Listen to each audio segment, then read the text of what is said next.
Hi everyone, welcome to today's webinar and thank you for joining us. My name is Ashley Toney and I'm a postdoctoral research fellow at the Center for Community Health Impact and the University of Texas Health Science Center at Houston School of Public Health in the Department of Health Promotion and Behavioral Sciences in El Paso, Texas. Today's webinar is hosted by the Michael and Susan Dell Center for Healthy Living at the UT Health School of Public Health in Austin. The center's vision is healthy children in a healthy world. Before we get started, I just wanted to make some housekeeping announcements. This webinar is being recorded and will be archived along with the presentation slides on our website at msdcenter.org. Also, if you have any questions during the presentation, please enter them into your questions chat box. We will have time for a Q&A at the end of our presentation. So now I'm excited to introduce our speaker today, Dr. Francois Modave.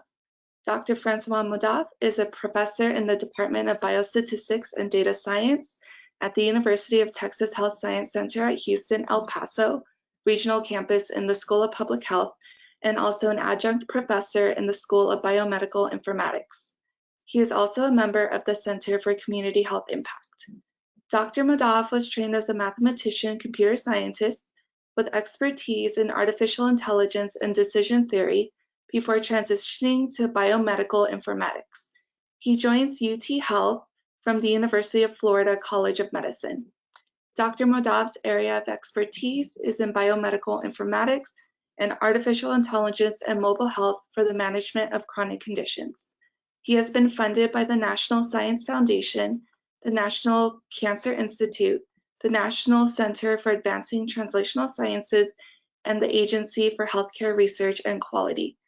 I'll now hand it over to Dr. Modave to start his presentation on integrating digital interventions with the clinical enterprise.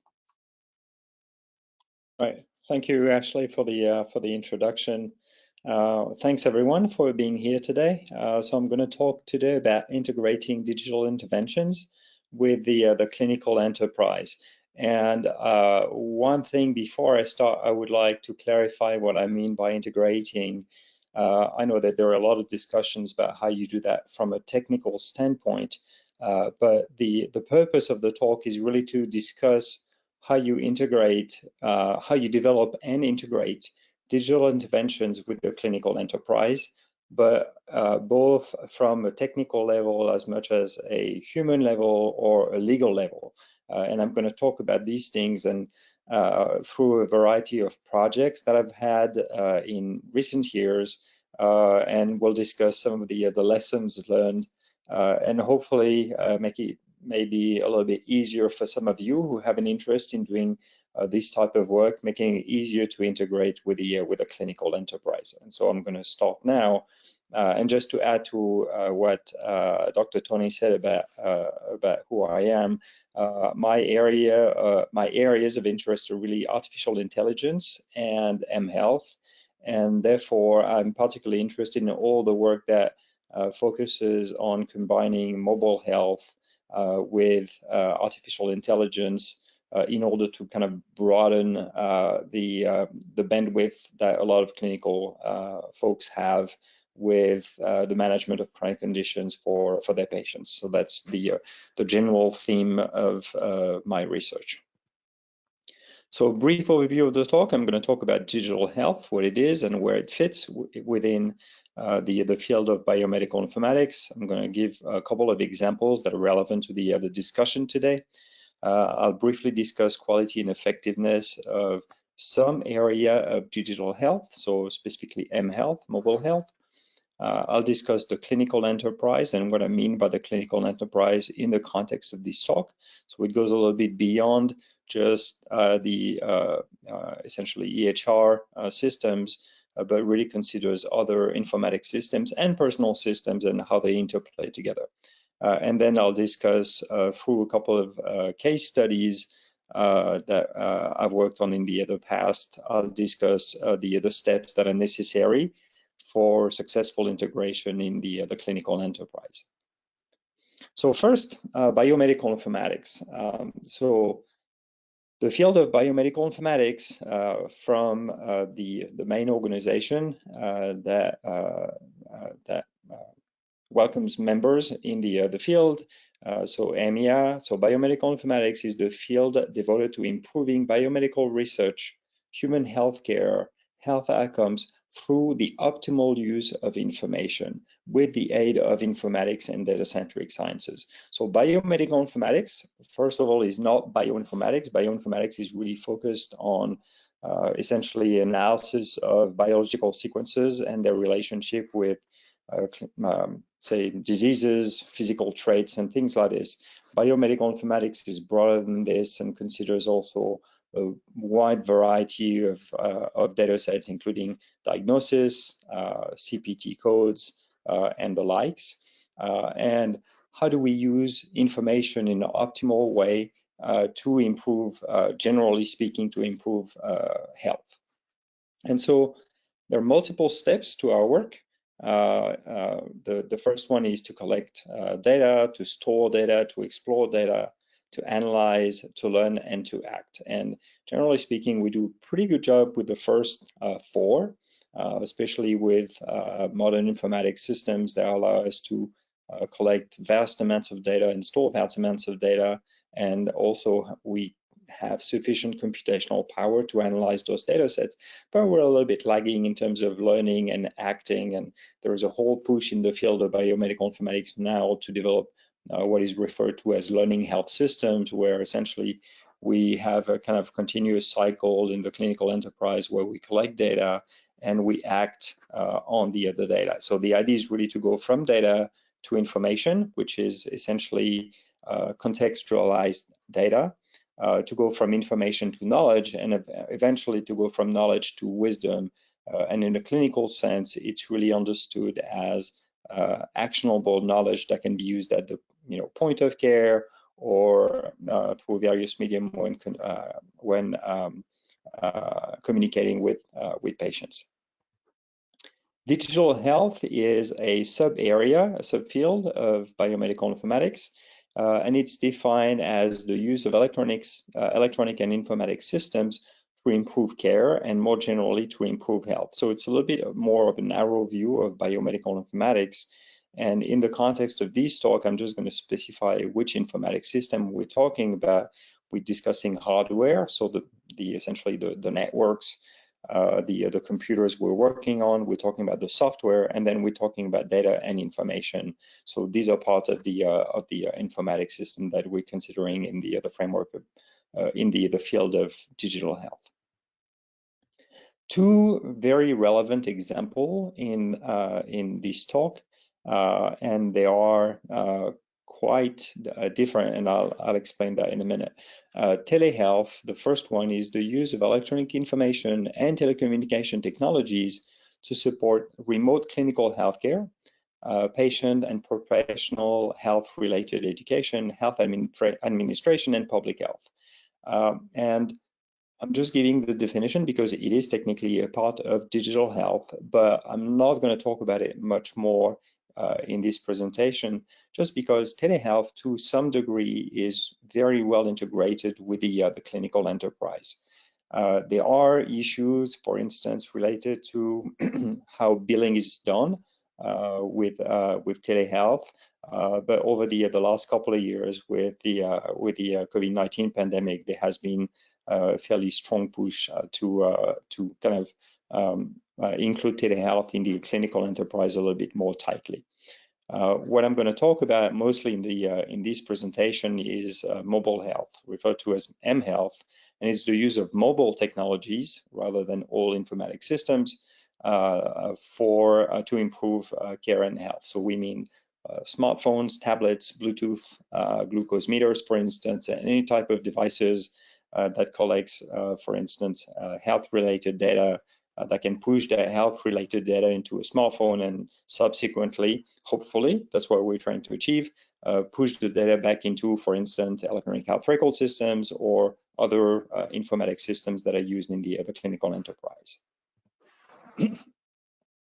So digital health in numbers, and really here I'm discussing mHealth. The uptake of smartphones is about 85% in the US. The areas that are a little bit lagging tend to be primarily older rural populations. And that's an area where we've done some work, and that is a combination of limited access to cellular data, as well as limited access to broadband internet that limits the uptake in those areas. The second interesting bullet point is that Americans use the internet to find health-related information to about 60%, and actually 45% of Americans will use the internet specifically for weight loss. Another data point that shows the evolution of digital health over the years.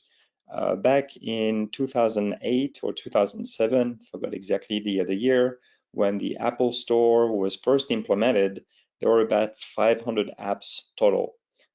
As of 2021, the number of apps just for health is roughly 350,000, and there are a lot more that are being developed on a fairly regular basis. Additionally, we have about 400 wearable devices that are available as of 2016 or 2017, made by about 266 companies, and I think as of 2021, the number went up to about 500 or so devices. Some of them being actually under FDA regulatory compliance. So a lot of devices, a lot of mobile apps, and so a lot of ways to expand the ability for clinicians, clinical providers to talk with their patients, collect data, etc., to improve care. Specifically with respect to COVID-19, it's difficult not to talk about COVID-19 these days, unfortunately. Telehealth actually has really kind of enjoyed a boom over the last couple of years, primarily because of the canceling of elective procedures and face-to-face visits that have led to a drastic push in telehealth over the past couple of years, including billing procedures and whatnot. With respect to wearables, wearables have been purchased a lot more during the year of 2020. There's been a push for physical activity. Unfortunately, that has dropped back in 2021, but that clearly means that under the right circumstances, and I'm by no means mean that COVID-19 was the right circumstance, but there are ways to actually get people to be more active, etc. And so that's I'm mentioning this because that's one of the areas I'm particularly interested in with respect to wearable technologies and mobile health. So difficult not to have a discussion on the quality and effectiveness of apps, and so I have two slides related to this. The first one is, yes, they work. There is actually a very large body of literature indicating that both internet-based strategies, so those that are really delivered through a browser, and the browser can be either on a desktop or a laptop or a phone, so it doesn't have to be implemented as a native app. And mobile apps could be effective ways to improve clinical care, to deliver customized, preference-sensitive, culturally sensitive health behavior interventions. We know that this is particularly relevant for racial and ethnic minorities. We cannot just make assumptions as to how those behavioral interventions should be delivered, and so there needs to be some tweaking that really considers the target population very carefully. And so there is a very large body of literature indicating that those strategies could be very useful. Further, from a technical standpoint, advances in informatics allow the seamless integration of digital health, and here integration is meant really from a technical standpoint, but a seamless integration of digital health with electronic health record systems. So there are two main strategies that can be used, or really guidelines to integrate apps into EHR systems. The first one is FHIR, and the second one is Smart on FHIR, and I'll go back to this in a few slides. And maybe not, maybe they don't work actually. There is also a fair amount of literature that shows that a lot of the online resources and apps are not evidence-based or can be relatively poorly informed. We've done some work related to this one paper that came out in AJPH a couple of years ago, where we're looking specifically at the accuracy of weight loss information when you do a typical Google search online, and we had seen that very, very few websites provided accurate information, at least in the first 5 links of a typical search. And what we know is that roughly 90% of all the clicks when you do an internet search are on the first 5 links, and rarely people will look any further down the search results. There is also an issue that a lot of the mobile health applications developed are incomplete, like specific dimensions to address conditions. And we saw that also in work that we did to assess the quality of mobile apps for the management of diabetes that we published a couple of years ago in Diabetes Care. Further, and that's one of the key elements that I will talk about today, in practice, they are not well integrated. And that's fairly interesting because the first I'm not going to say app, but the first system that was developed to improve clinical decisions, so it was really a clinical decision support system, was MySyn. It was developed in the mid-70s by Edward Shortleff, who is one of the founders of the field of biomedical informatics, and it's really a AI tool that facilitates the identification of bacterial infections in patients. And it was done in the 70s, and one of the reasons there was no uptake for MySyn in clinical settings is that it did not integrate with the clinical enterprise. And here we are in 2022, and we still struggle to do integration with a clinical enterprise. And that's what I'm going to talk about today. What are some of the concerns, and how we can remedy those concerns, and what we've learned in some of the projects that we've had. So I'm going to talk about EHR first, electronic health record systems.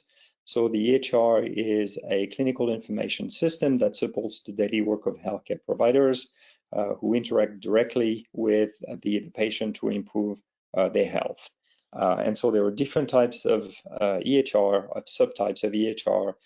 You have an EHR for inpatient, for outpatient, or ambulatory, for emergency departments, group practice, and hospitals.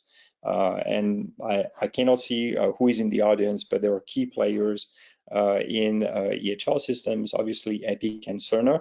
They're probably the biggest providers in the EHR vendors in the US.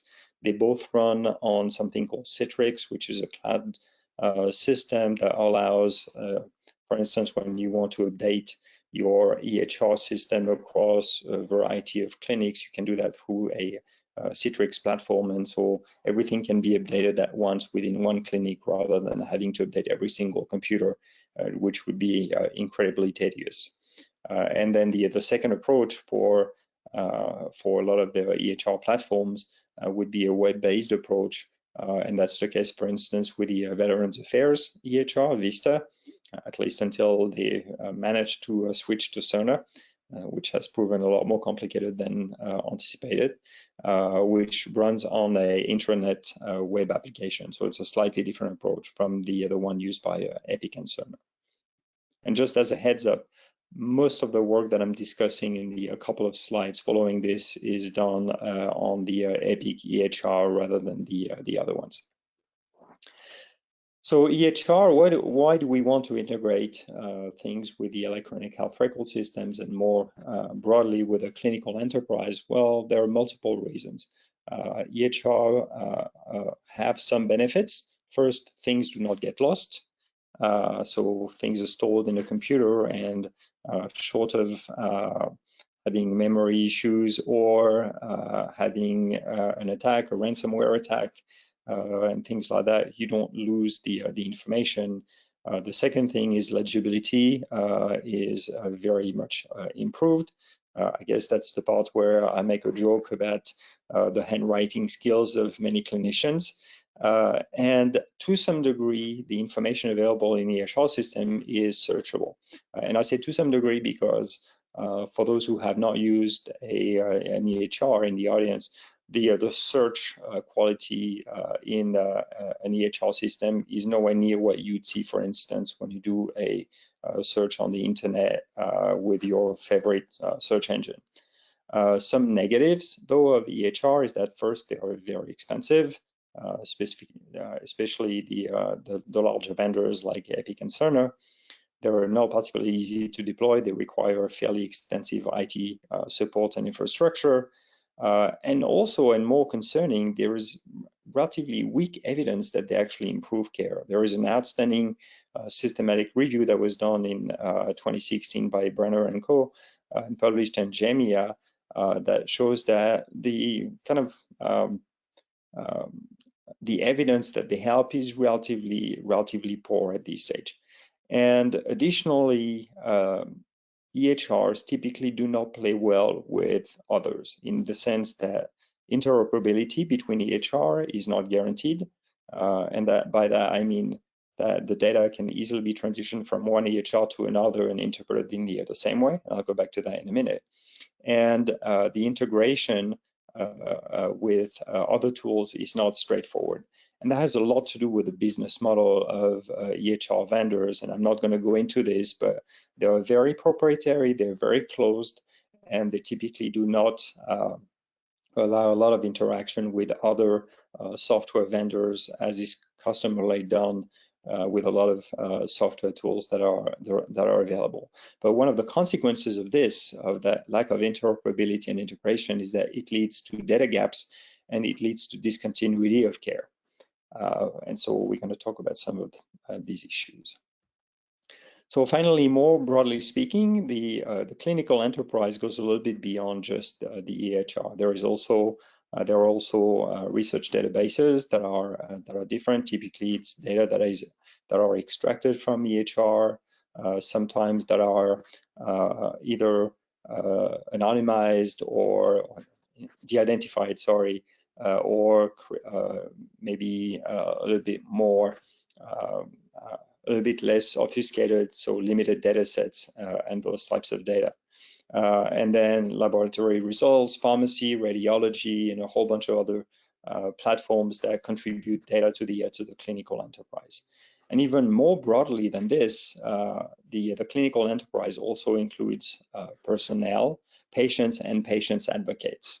And I would say one of the key elements of this presentation is to remember that the clinical enterprise really includes people as well. And when we talk about integrating with a clinical enterprise, we have to remember that we're also considering the integration with or the participation of the folks who are going to be involved in the use of digital tools for health reasons.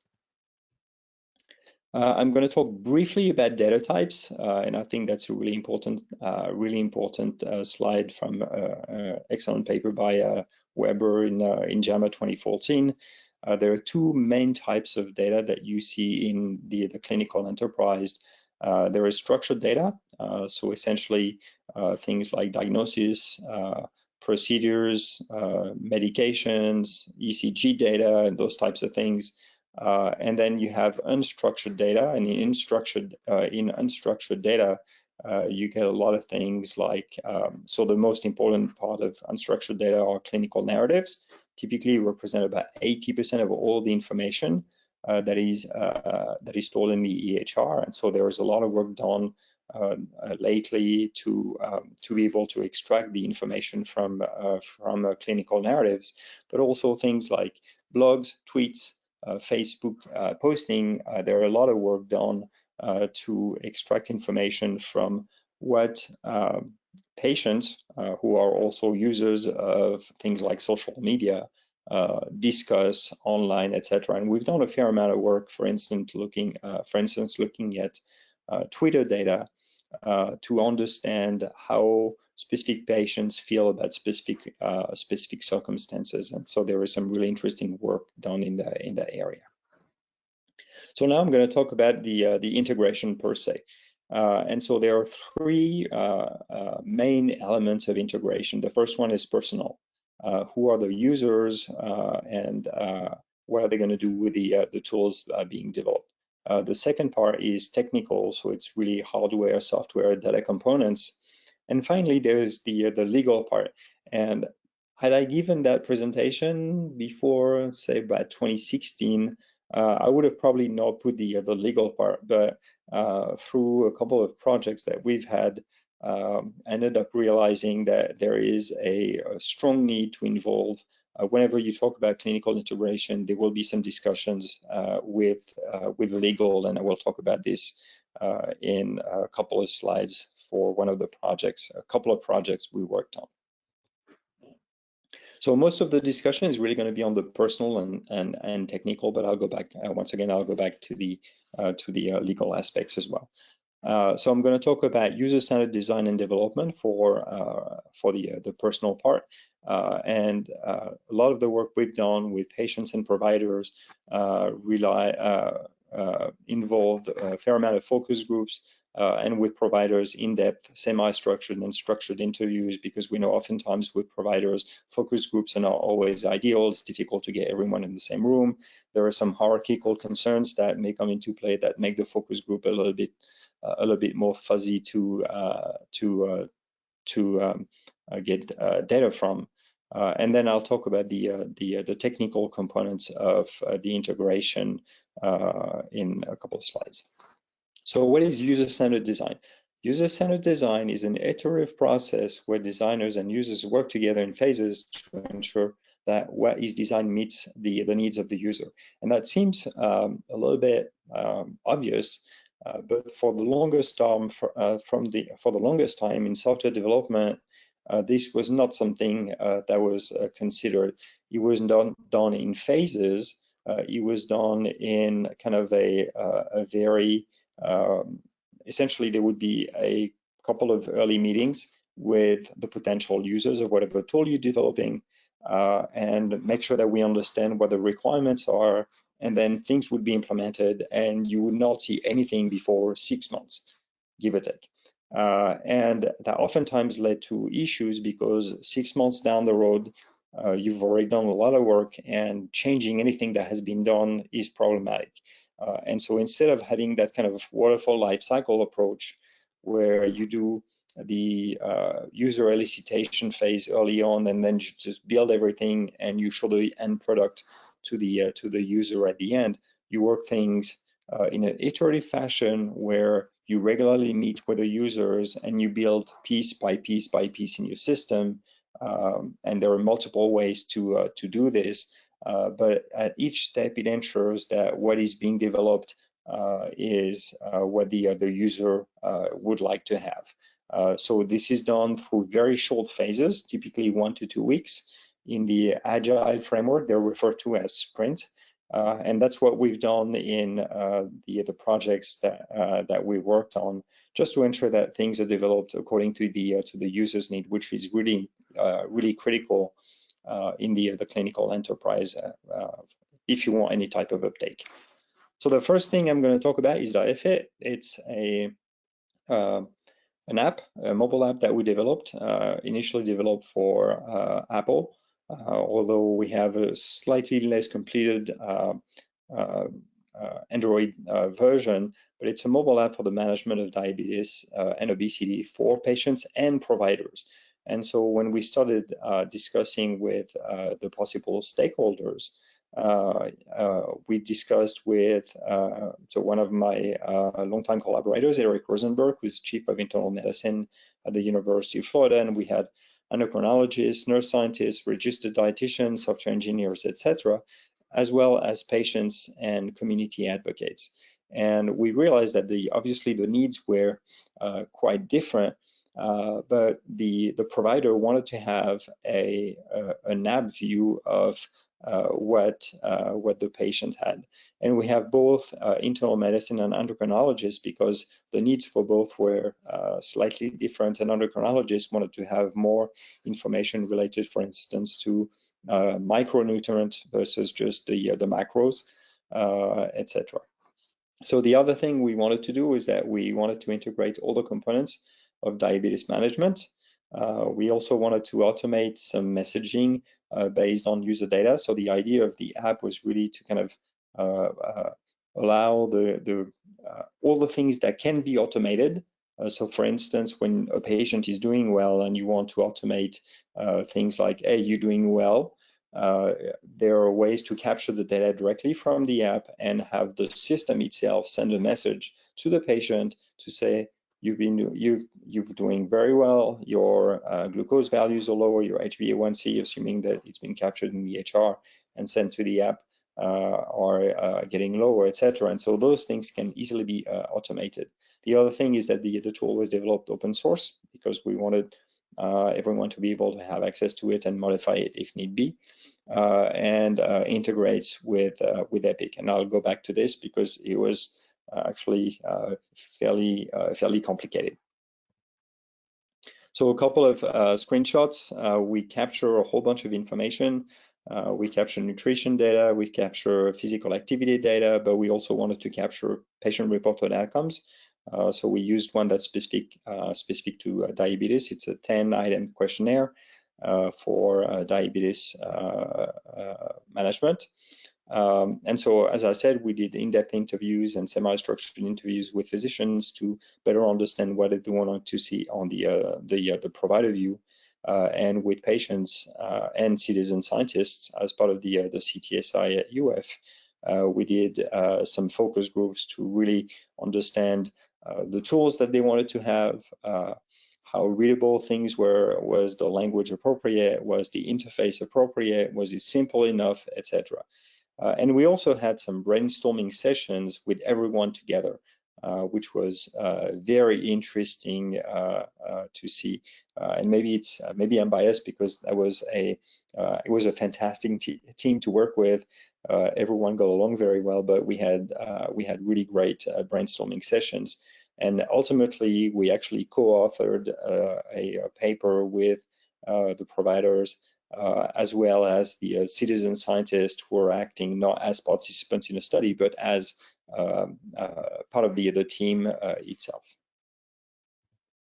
So in this, just going back to DiaFit briefly, in this case, we're really discussing the integration of people within the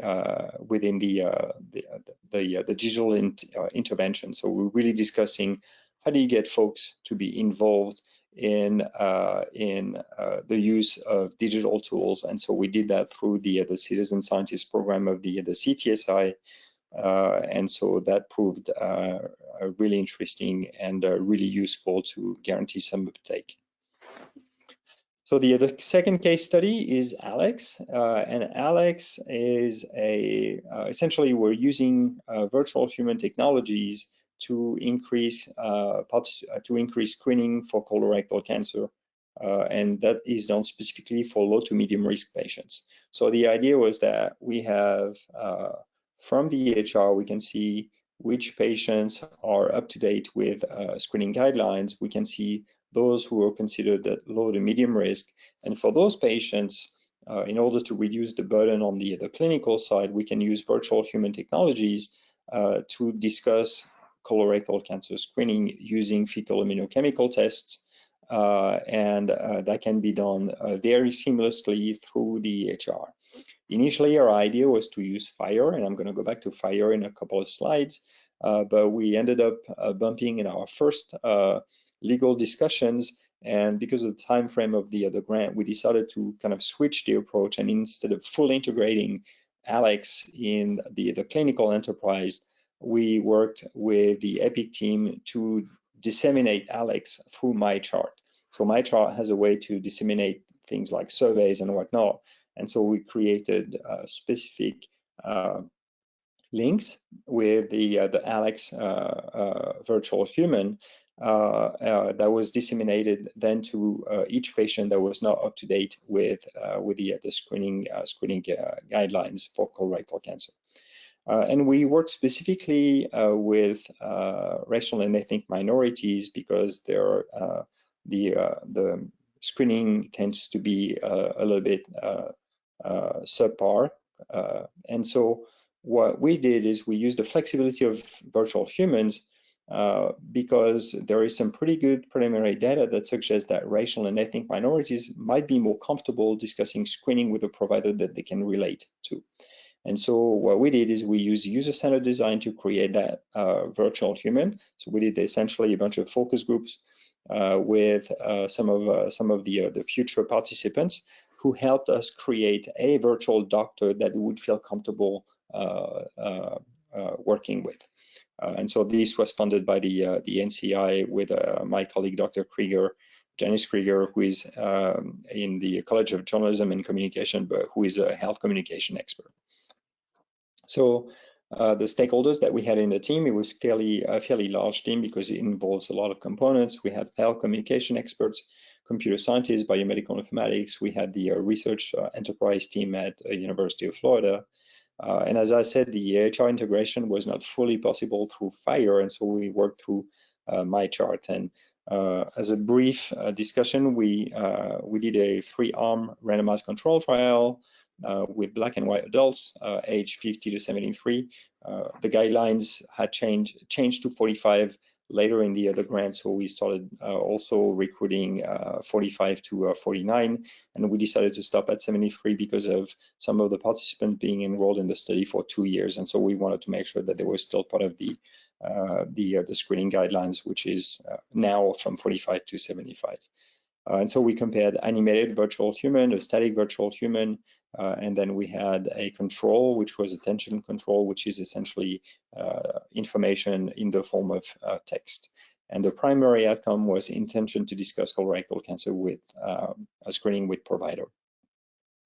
So on the right here, you can see some of the virtual humans that were developed through the focus groups, and that was work done led primarily by Ben Locke in computer science at the University of Florida. And what we saw is that animated VHA was superior to other strategies, as we somewhat expected.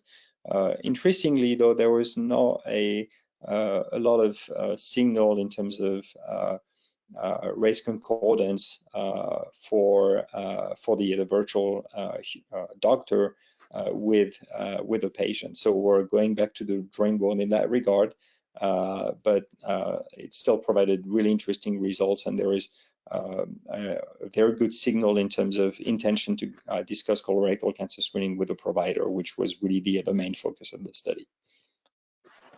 So now I'm going to talk about FHIR because I mentioned that a couple of times. And FHIR is really what allows the technical integration of a lot of those digital interventions.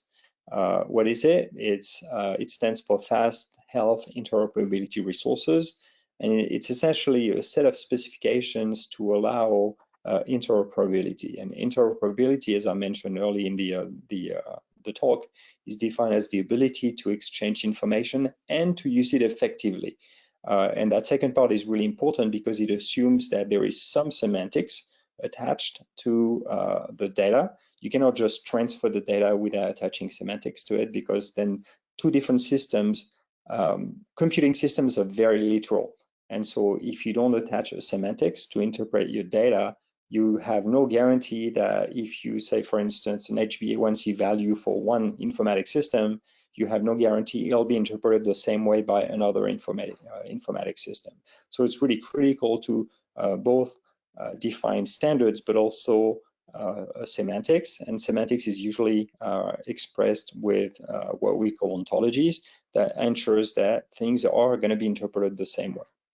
And then the second tool that is used a lot is specifically for mobile type strategies is SMART on FHIR, and SMART stands for substitutable medical applications and reusable technology.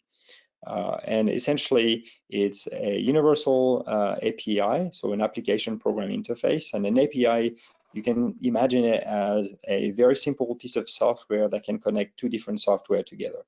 And it allows, in theory anyway, the connection between EHRs and smartphone apps. And I say that in theory because this is where we end up with some of the legal hurdles that we did not expect early on.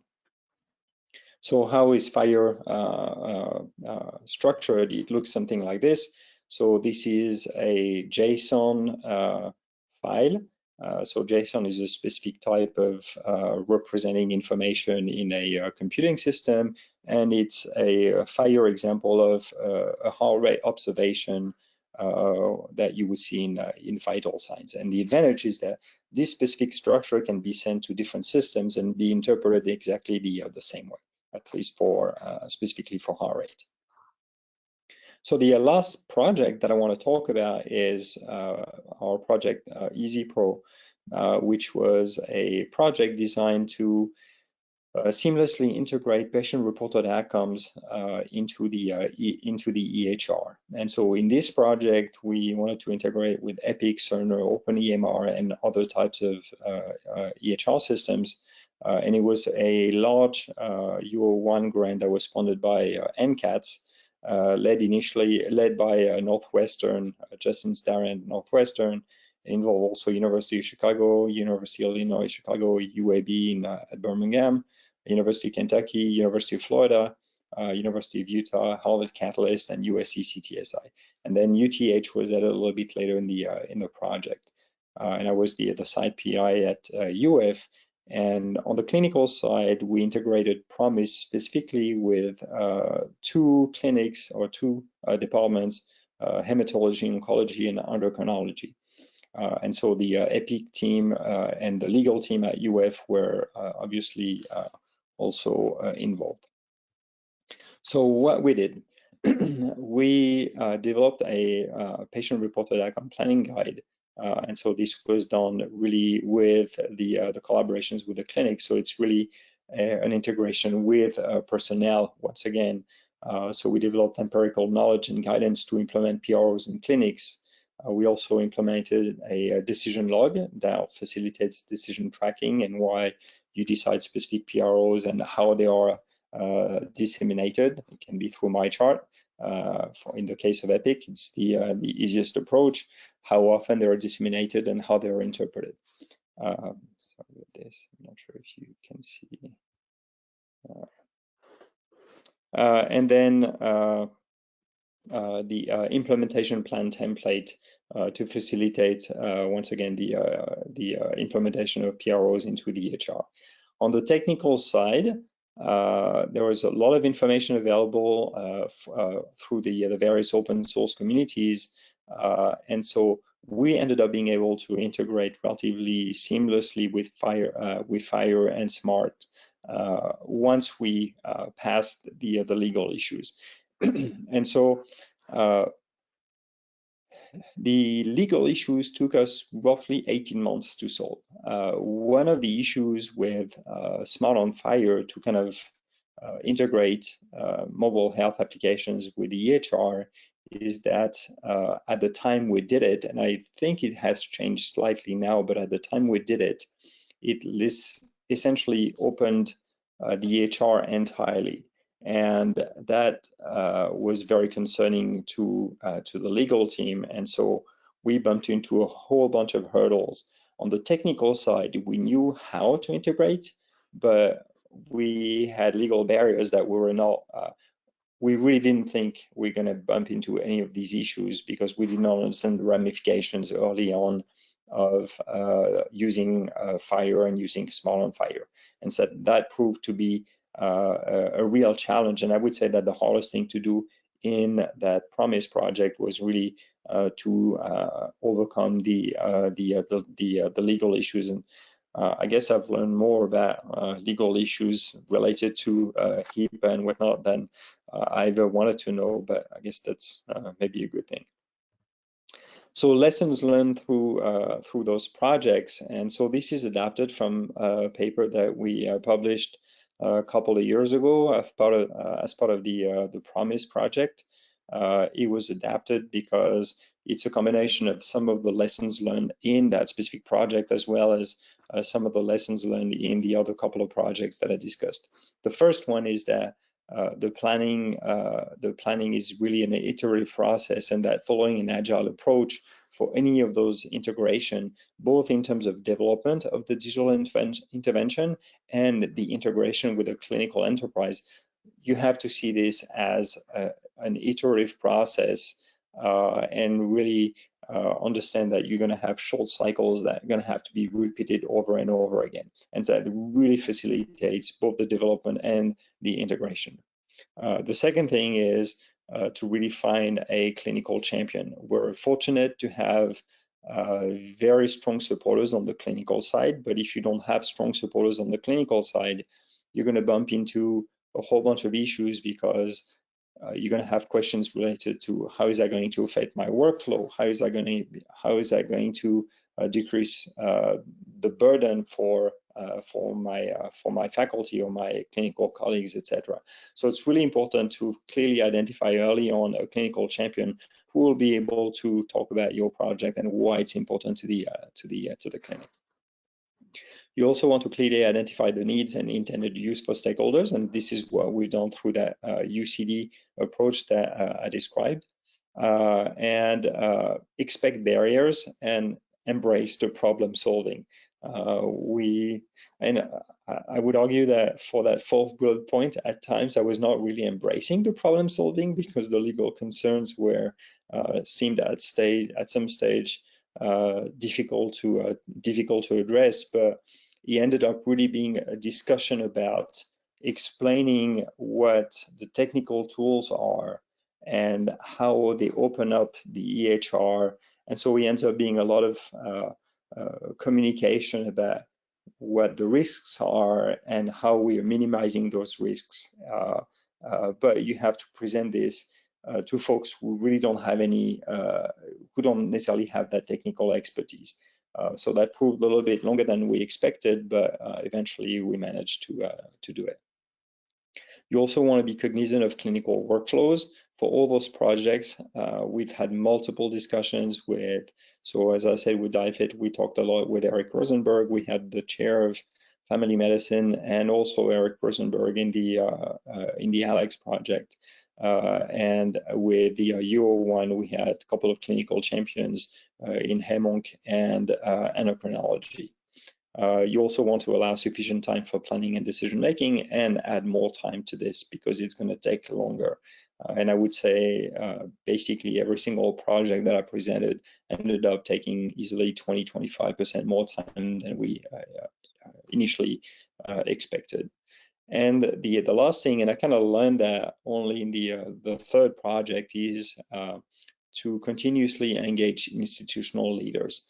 So once for that last project, once we're able to discuss with the chief information officer about what it is that we're doing and why it's important for clinical practice, all the barriers and the legal discussions became a lot easier, because we had some engagement from institutional leaders to address those issues.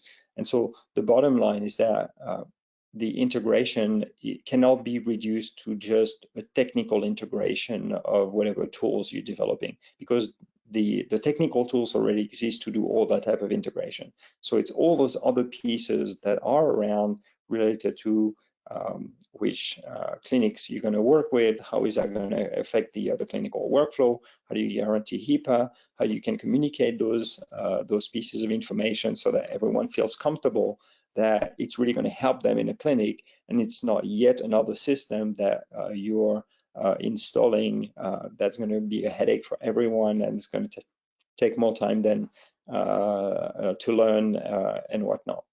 So all these pieces are really essential if you want to successfully integrate any type of digital intervention with the other clinical enterprise. And now I'm happy to answer any questions and provide maybe some answers if I can answer the other questions that you may have.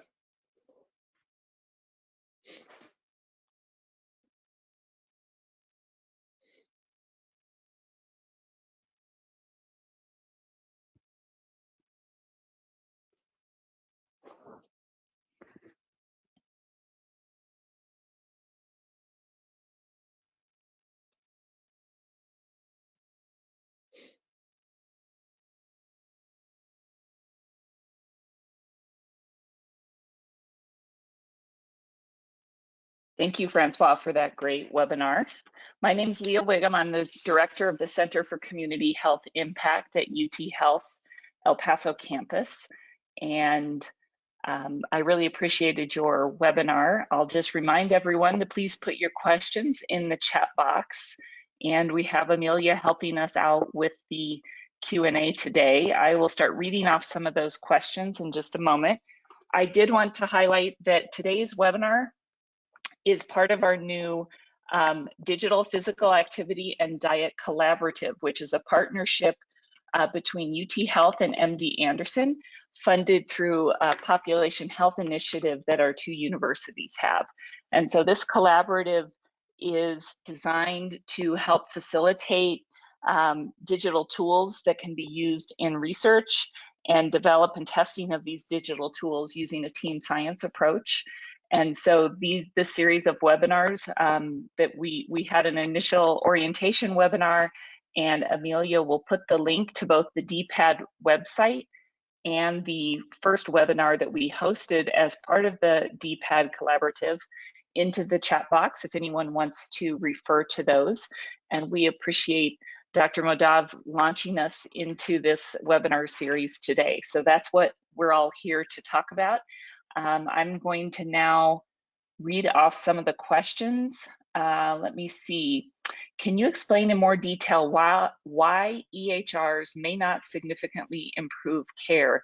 Is this in comparison to written charts and notes? That's our first question. Okay, so that's it's very multifactorial, but EHRs in theory are supposed to be designed for to improve, to facilitate care delivery.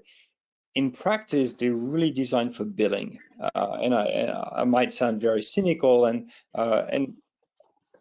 this is not necessarily it's not my opinion. It's really the opinion of a lot of my clinical collaborators, and the sense is that a lot of the information on the in the HR system, a lot of the system is really developed to facilitate billing and to ensure that you increase revenues for the hospital. So unfortunately, that's the main barrier.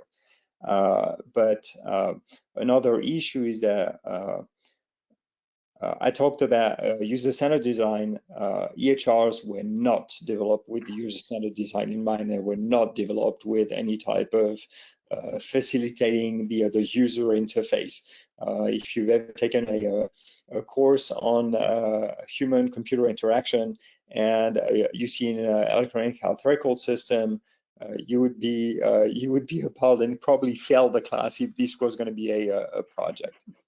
So those are some of the key elements that are responsible for EHRs not being not necessarily improving health.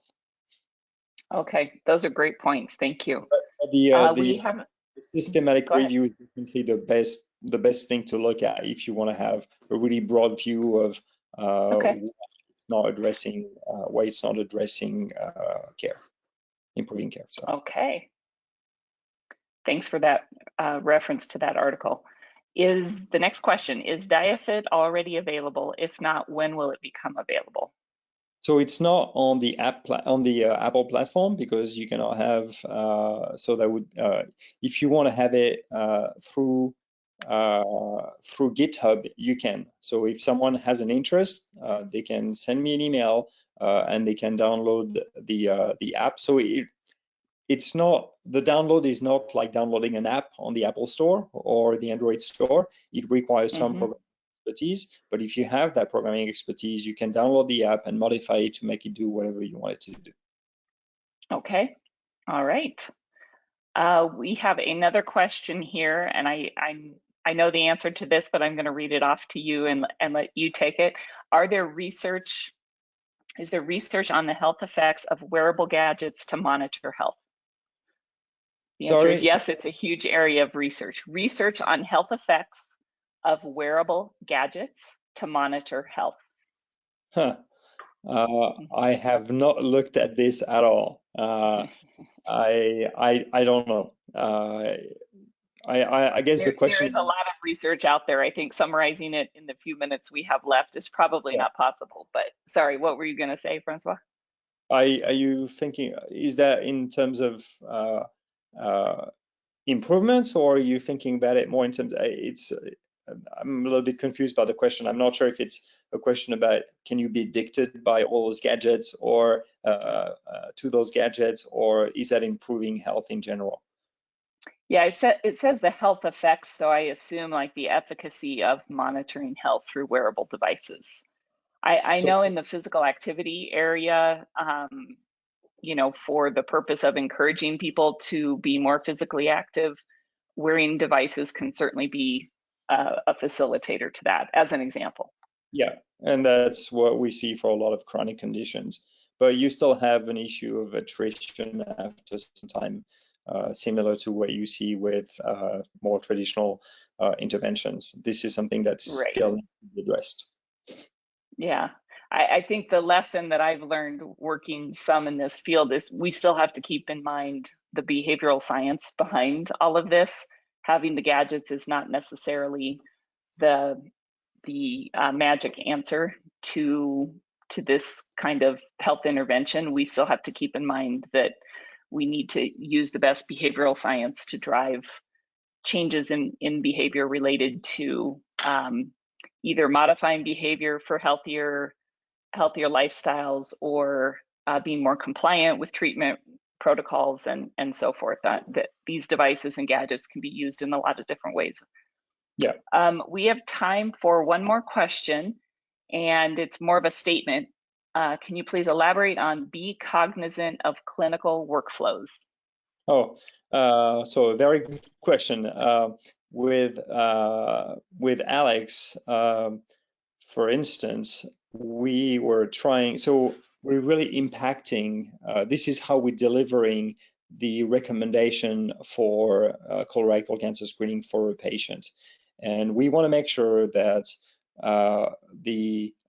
that recommendation that happens, it can be done at home or it can be done in the clinic when you're in the wait room. You want to make sure that those message deliveries do not interfere with clinical workflows and then increase the burden or shifts the burden from, say, the physician to the RN or to the MA, etc. So we work very closely with our clinical collaborators to ensure that whatever we're doing was not going to modify the workflow drastically and was really going to save time and not just, you know, shift the time use from one area to another, in which case it defeats the purpose. Yes, we've seen that in our work as well. It's really important to have those close clinical collaborators that can inform the implementation so that you're not slowing down what happens in the clinic. Everything comes down to time in the clinic, and it's one of those cases where time truly is money, and they need to be able to stay on target with their limited timeline during the day. So I think that's a great point to emphasize. All right, well, we are just at the end of our time, so we're going to wrap it up. And thank you so much, Dr. Modav, for joining us today as part of our DPAD webinar series. We appreciate it. This was a wonderful webinar. I really appreciated the way you introduced all the terms at the beginning. I think many of us kind of mixed those terms up, and the examples you gave were great. So thank you. Thank you all for joining us today. Thanks for having me. Bye-bye.